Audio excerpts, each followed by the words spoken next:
ઋષભદેવની કથા આવી. ઋષભદેવે સંસારને બોધ આપ્યો, હા, કે કયું ભજન કરવું, શું ખાવું, શું ન ખાવું. હા, ત્યાર પછી એના વંશમાં ભરતજી રાજા બન્યા છે. ભરતજી વિશ્વરૂપ નામની કન્યા સાથે લગ્ન કર્યા અને લગ્ન પછી 5 પુત્ર થયા. પણ 5 પુત્ર થયા પછી એને વૈરાગ જાગ્યો. એને એમ થયું કે હવે મારે આ ત્યાગ કરી દેવું જોઈએ. 16 કળાએ રાજ તપી રહ્યું હતું અને એને પલવારમાં એ રાજ સિંહાસન છોડી દીધું. ભરતજી જંગલમાં જઈ અને સુંદર મજાની કુટિયા બનાવી અને ત્યાં ભગવાનનું ભજન કરવા લાગ્યા. સમય વીતવા લાગ્યો અને એક સમય, એક દ્રશ્ય ભરતજીએ જોયું. એક હરણી પૂર્ણ માસનો ઉદરમાં ગર્ભ છે, જળપાન કરવા આવી છે. વિદ્વાનો એમ કે જળપાન કરી રહી હતી. ત્યાં એક હિંસક પ્રાણીનો અવાજ આવ્યો અને હરણ જે છે ને એ બીકનું પ્રાણી છે. કેવું છે? એને એમ થયું કે હમણાં મને ખાઈ જશે, મારા ઉદરમાં ગર્ભ છે અને એ પણ પૂર્ણ માસનો ગર્ભ છે. એટલે એ હરણી ત્યાંથી ભાગવા ગઈ અને તાકાત લગાવી અને કૂદવા ગઈ. જેવી તાકાત લગાવી તો ઉદરમાં જે ગર્ભ હતો ને એ ગર્ભ પાણીમાં સડી ગયો. આ દ્રશ્ય કોને જોયું? ભરતજીએ. ભરતજીને એમ થયું કે અરે રે, હમણાં પેલું હરણનું નાનું બચ્ચું છે, મરી જશે. એટલે દોડી અને એ હરણના બચ્ચાને પોતાની ગોદમાં ઉઠાવ્યું, પાણીમાં સ્નાન કરાવ્યું, એની મા પાસે મૂકવા ગયા તો હરણીનું મૃત્યુ થયું. વિચાર કર્યું કે હવે શું કરું?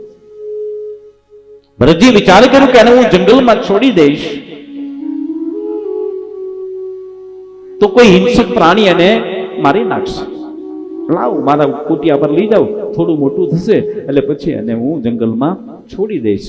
અને હરણના બચ્ચાને લઈ અને કુટિયા પર ગયા. પછી તો બન્યું એવું કે હરિહરી કરવા આવ્યા હતા અને હરણ સાથે પ્રેમ થયો છે. સાહેબ,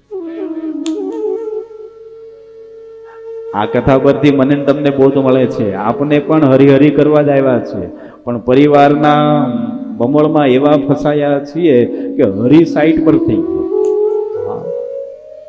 આપણે પણ ભગવાનનું ભજન કરવા આવ્યા છે.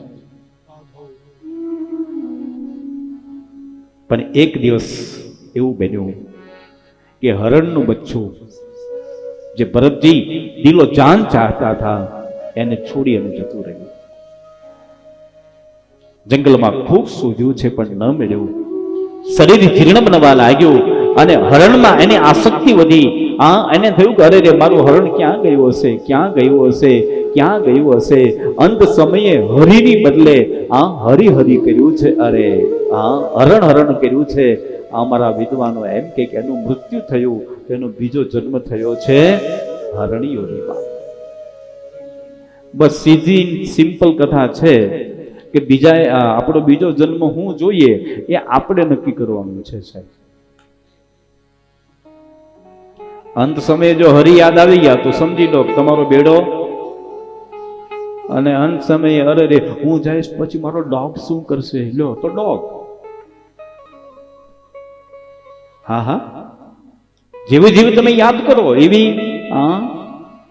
અને આખીર હરણી બન્યા છે કોણ? ભરતજી.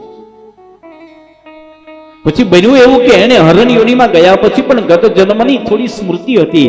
એટલે એને હરણ હોવા છતાં પણ ઉપવાસ કર્યા છે, એકાદશી કરી છે, વ્રતો કર્યા છે, નિયમો પાલન કર્યું છે.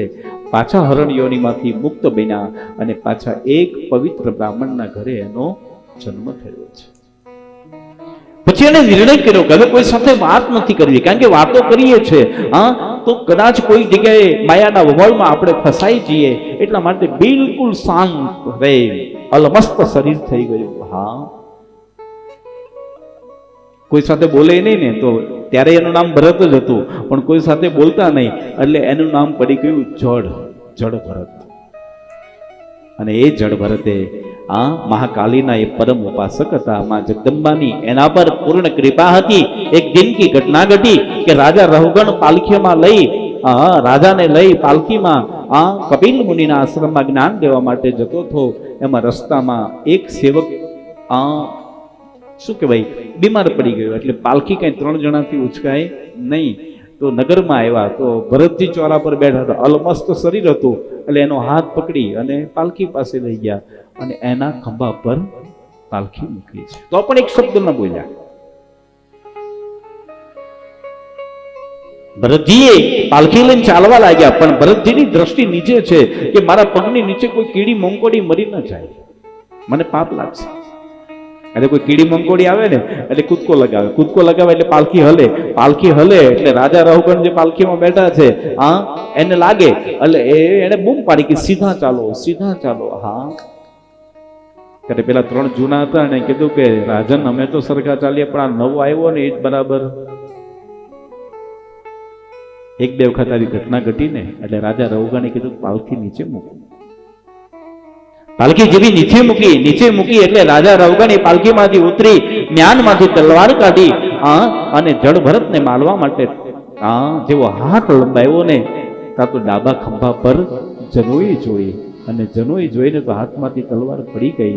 રાજા રહુગણ એના પગમાં પડી ગયો અને 2 હાથ જોડીને કીધું મહારાજ, તમે ઇન્દ્ર હો તો મને ડર નથી, તમે કુબેર હો તો પણ મને એનો ડર નથી, અરે તમે બ્રહ્મા હો તો પણ મને એનો ડર નથી, પણ કૃપા કરીને તમે એ બતાવો તમે બ્રાહ્મણ તો નથી ને, અને બ્રાહ્મણનો બહુ ડર લાગે છે.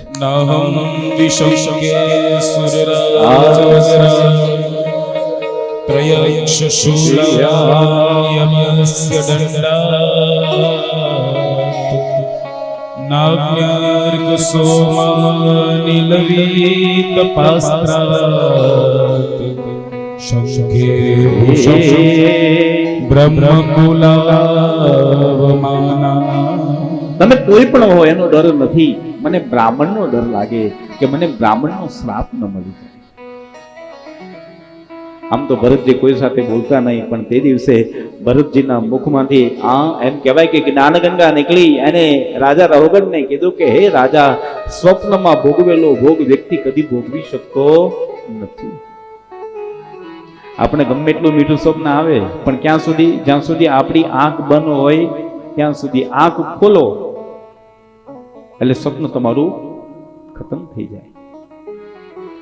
સ્વપ્ન આવે ને કોઈ સ્વપ્નમાં આપણે મીઠાઈનો ટુકડો આપણા મોઢામાં મૂકીએ અને તમે જોજો ઘણી વખત સ્વપ્નમાં આપણે એને ચાવતા પણ હોઈએ, પણ આંખ ખોલો એટલે એમાં મીઠાઈનો ટુકડો હોતો નથી. હા, હે રાજા, 4 ને દુખી કરી અને 1 ને સુખી થવાનો કોઈ અધિકાર નથી. રાજા તારે જ્ઞાન પ્રાપ્ત કરવું હોય ને તો સંતોના ચરણોનો દાસ બની અને એની રજ મસ્તક પર ચડાવવી પડે છે. પાલખી લઈને કઈ જ્ઞાન પ્રાપ્ત કરવા ન જવાય, તપસ્વી બનવું પડે છે. અને વિદ્વાનો એમ કે જ્યાં સુધી વ્યક્તિ તપસ્વી નહીં બને ત્યાં સુધી એનું તપ પરિપક્વ નહીં થાય. બોધ આપ્યો છે રાજા રહુગણને અને ભરતજી ત્યાંથી વિદાય લીધી. સુખદેવજી મહારાજ રાજા પરીક્ષિતને કથા કરતા કરતા કહેવા લાગ્યા, 6થા સ્કંદની અંદર કથા મળી છે. નિવૃત્તિ માર્ગો કથિત આદો ભગવતા યથા કર્મયોગ પ્રલબ્ધે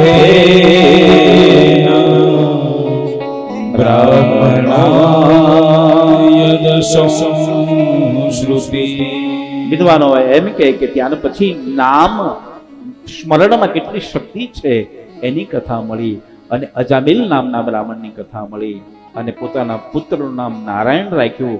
પાપી હોવા છતાં અંતકાળે ભગવાન નારાયણને નહીં પણ વિદ્વાનો એમ કે પોતાના પુત્રને બોલાવતો હતો, પણ પુત્રના નામથી એને ગતિ મળી ગઈ છે. સાહેબ, નામમાં એટલી શક્તિ છે, નામ સ્મરણ. એટલા માટે તો આપણે રૂટિંગમાં નામ શબ્દ પર બહુ આપણા મહાપુરુષો ભાર આપે છે. આપણે કોઈ જય સિયારામ કહે તો જય સિયારામ એ નામ શબ્દ છે. જય શ્રી કૃષ્ણ કહીએ તો જય શ્રી કૃષ્ણ એ નામથી જ મારું અને તમારું જીવન ધન્ય બને છે. હા,